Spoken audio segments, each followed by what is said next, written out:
Vamos a mais uma pauta falando agora sobre a onda de protestos contra turistas, excesso de turistas, locação atípica, Airbnb, alojamento local para turistas, gentrificação e tudo o que mais cabe neste grande pacote. Como nós temos observado neste ano, este tipo de ação se alastrou pela Europa.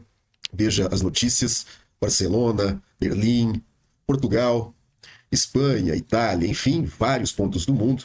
Isto vem acontecendo. E nestes últimos dias, então, foi a vez de Portugal, do México. Por lá, os protestos acabaram se tornando violentos mesmo, muita depredação. Quem estava passando pelas ruas correu um sério risco, e o que seria uma manifestação contra os efeitos do que seria um excesso de estrangeiros no país se transformou no que nós podemos chamar aqui de um palco aberto para manifestações de xenofobia violenta, com cartazes pedindo até mesmo o sacrifício de gringos, os estrangeiros. Vejam estas imagens, então, disponíveis aqui mesmo no YouTube. Eu não sei se na adolescência você andou com punks, pessoal que curte ali um hardcore, e eu andei. E só de olhar para a skin do pessoal aqui, você já consegue ter uma noção de quem está por trás disso. Realmente foi por muito pouco que não se perdeu uma vida aqui neste protesto. E por aí vai. Não sei se você lembra o que aconteceu em 2014 com aquele jornalista da Band, o Santiago Andrade. Você lembra?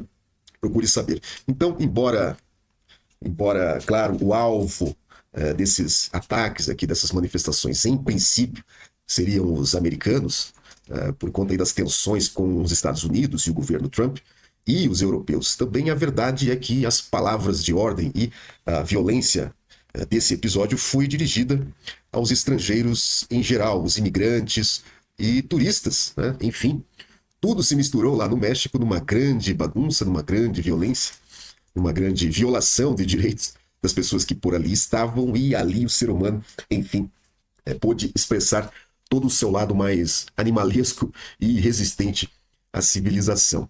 Então, é curioso você notar que essa escalada vem mesmo se alastrando pelo mundo. É bem provável que Buenos Aires seja a próxima bola da vez, venha a ter esse tipo de protesto. Já se fala lá em protestos dessa natureza, e quem sabe a bola da vez seguinte pode ser o Brasil também. Já lá em Barcelona, né, em Barcelona, a forma de protesto que foi utilizada há poucas semanas, algo que está acontecendo exatamente nestes tempos atuais. A forma de protesto com essas pistolas d'água, né, isto parece ser algo engraçadinho, parece uma linha tênue ali entre a brincadeira e o protesto, mas a verdade é que tomar um jato d'água gelada nas ruas de Barcelona por um objeto com formato de pistola, isso pode ser algo bem pesado aí para algumas pessoas, dependendo do contexto. Então, eu vim trazer esta notícia a vocês, vinda lá do México, mas com o objetivo de incentivar uma reflexão mais profunda sobre esse tema. Nós, principalmente do direito, das ciências humanas, falando aqui com os amigos advogados, exatamente, nós temos falado muito nos últimos tempos sobre as alterações legislativas nessa matéria, os regulamentos, as leis, e por vezes nós esquecemos que nós somos os profissionais que estão na linha de frente do exame, do debate acerca de algo que está na origem disso tudo, algo mais profundo, algo que fica mais ali aprofundado dentro daquilo que você encontra depois como uma lei vigente. Então eu confesso a vocês que eu particularmente tenho me sentido aí um pouco incomodado por ver que nós aqui do direito não temos aprofundado muito essa pauta. Nós temos ficado muito ali na discussão da lei ou da não lei, da alteração à lei, da regulação. E a minha proposta, então, é começar nesse vídeo a puxar esse assunto com vocês. Porque o que realmente está acontecendo, vou deixar aqui para você o texto, né? O que está acontecendo é que as pessoas estão sendo levadas a acreditar que os problemas econômicos e os desajustes de mercado com reflexos sociais, como a questão da habitação, do aluguel, né? O famoso custo de vida, a mobilidade dentro da cidade, tudo isso nessa nova era de hipermobilidade, hiperconexão, a internet, a tecnologia, etc., isso tudo tem sido apontado por grandes massas populacionais como uma responsabilidade, uma culpa do estrangeiro, daquele que cruzou uma linha imaginária chamada fronteira. E essa crença está, aos poucos, deixando de ser apenas uma crença e virando uma espécie de adestramento psicológico das massas. E essas duas temáticas, que o público aqui do canal tanto gosta, né, que é a imigração e a nacionalidade, têm sido sistematicamente usadas como uma base de manipulação social muito refinada. Veja você que hoje no mundo nós temos o quê? Mais de 190 países? É isso? Qual é o número atual de países oficiais do mundo? Deixe aí nos comentários. Todos eles são formados por intensos movimentos migratórios desde a antiguidade, algo como pelo menos aí uns 100 mil anos, 100 mil anos ou mais, segundo a ciência. E houve uma movimentação, claro, no sentido de garantir esses movimentos como um direito. Então, hoje nós temos, por diversos instrumentos aí do direito internacional, o direito à mobilidade, o direito de imigrar, né, como um direito fundamental universal. O que seria, então, uma conquista da humanidade, poder se mover ao redor do globo. O direito internacional fez, então, uma arquitetura geral desse direito de poder caminhar sobre a Terra e, de repente, a civilização, a sociedade ou parte dela elege justamente esta conquista, esta mobilidade, a imigração, desde o residente estrangeiro até o mais simples turista, veja você, o turista temporário, como o grande vilão dos mais variados problemas sociais locais.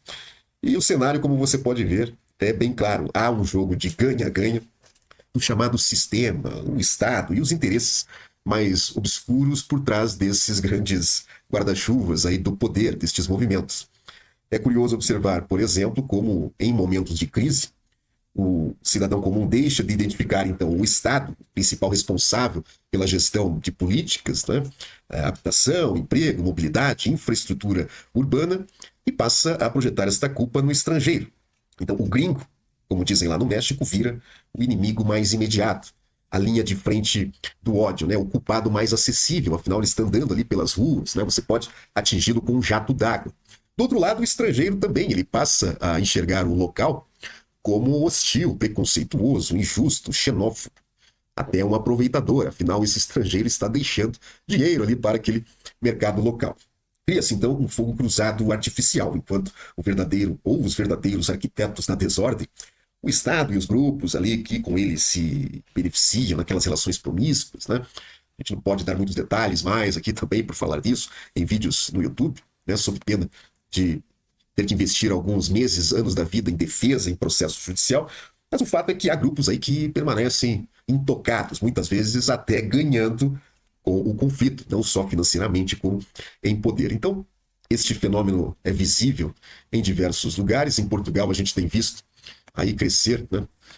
Deixa eu voltar aqui a Lisboa, né? Turismo descontrolado é alvo de protestos em Portugal, Itália e Espanha, e lá, então, dando aqui apenas como exemplo Portugal, nós temos visto o crescimento de um discurso contra estrangeiros.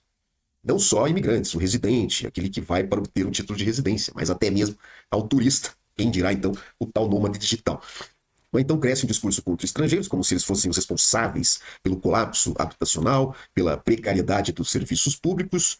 No México, no caso desta pauta, movimentos organizados contra turistas e nômades digitais assumem um tom cada vez mais agressivo, com slogans, frases nacionalistas, né? Atitudes que beiram realmente a xenofobia e até algo mais pesado. Tá? E o mais preocupante é ver que em muitos desses discursos não se busca resolver, então, o problema real. Não se fala absolutamente sobre nada além do estrangeiro.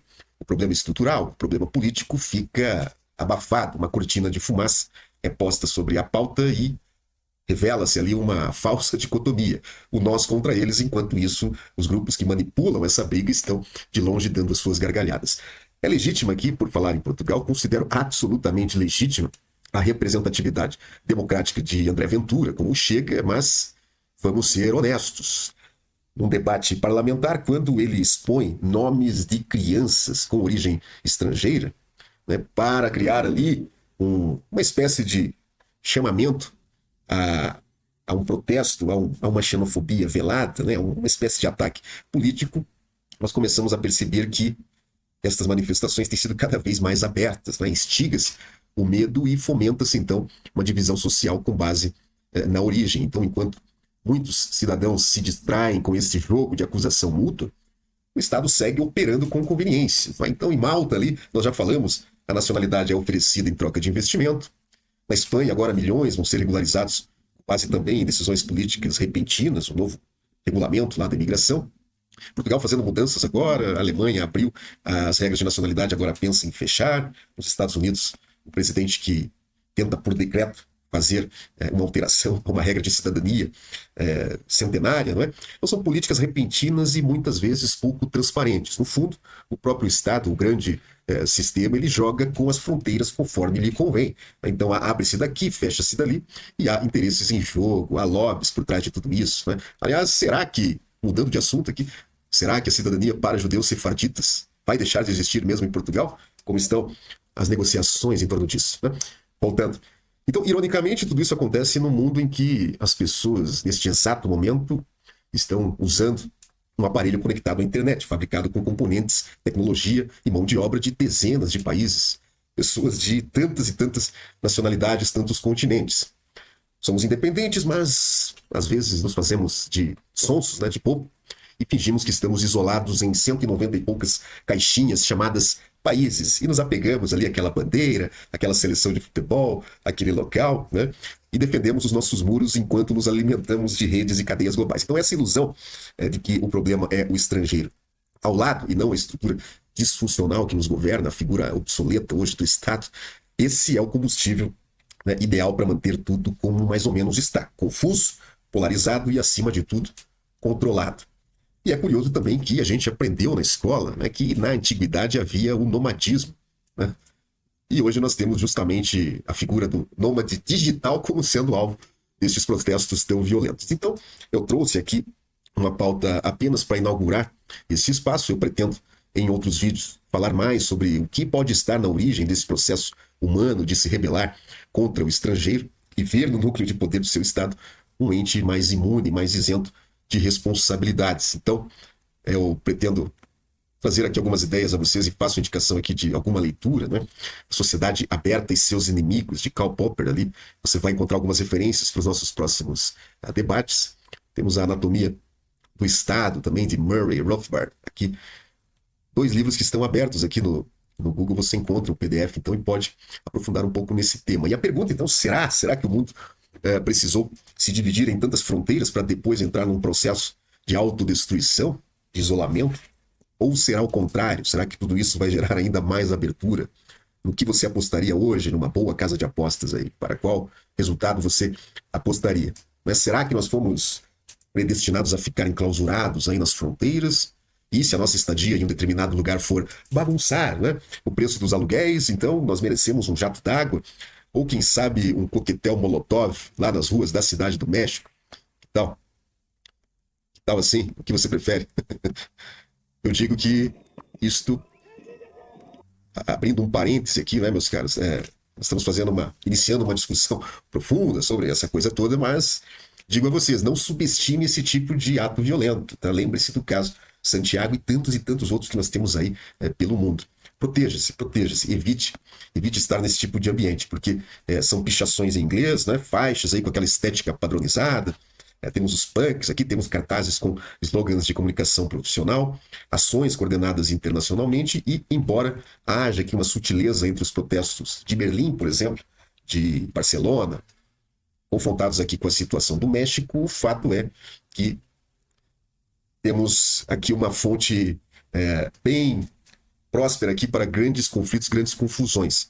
Então, não se engane, nós estamos diante de uma narrativa fabricada e alimentada por forças que têm interesse estratégico em desacelerar esta circulação, né, global das pessoas livres, independentes e com capital móvel.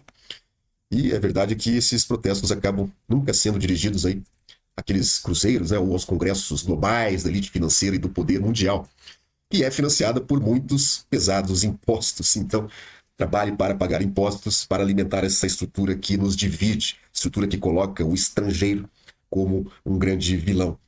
Então, tudo isso tem se voltado hoje ao cidadão comum que viaja com seu próprio dinheiro. A verdade é que os grandes barões aí da problemática apontada por estes criminosos, a verdade é essa, é que, se você ler as notícias, você vai ver Os alvos preferidos hoje são mochileiros, né? Imigrantes recentes, famílias ali, imigrantes econômicos, freelancers, pequenos investidores imobiliários, né? Nômades digitais. Em resumo, é até aquele pessoal que frequenta hostels, se você quer saber de uma verdade. Então, isso não parece luta por moradia, parece sim mais uma guerra contra a mobilidade livre e uma grande manipulação, um grande jogo sujo de poder por trás de tudo isso. Nós vamos ainda abrir algumas discussões mais profundas sobre esse tema aqui no canal. Claro que nós temos a exata noção de que os estados que eu mencionei aqui hoje estão sob pressão das pessoas para, de algum modo, tentar regular isso, tentar fazer com que estas coisas fiquem um pouco melhor ajustadas. Mas a verdade é que um caminho de mais regulação, de mais repressão econômica, provavelmente não vai resolver coisa alguma. É bem verdade também que essa cortina de fumaça acaba impedindo que as pessoas debatam mais a fundo sobre os entraves, justamente, que o Estado impõe àqueles que querem, de algum modo, alavancar e desenvolver trabalhos, empreendimentos nos setores que são apontados por estes protestos: habitação, mobilidade, estrutura, infraestrutura urbana, etc. Então acompanhe aqui no canal, vamos no futuro próximo aí falar um pouco mais sobre isso, e agora, a partir de agora, em cada análise envolvendo imigração e nacionalidade, aqui eu vou buscar trazer algum elemento sobre essa discussão mais na essência do problema, na essência do comportamento das massas e da sua manipulação rasteira.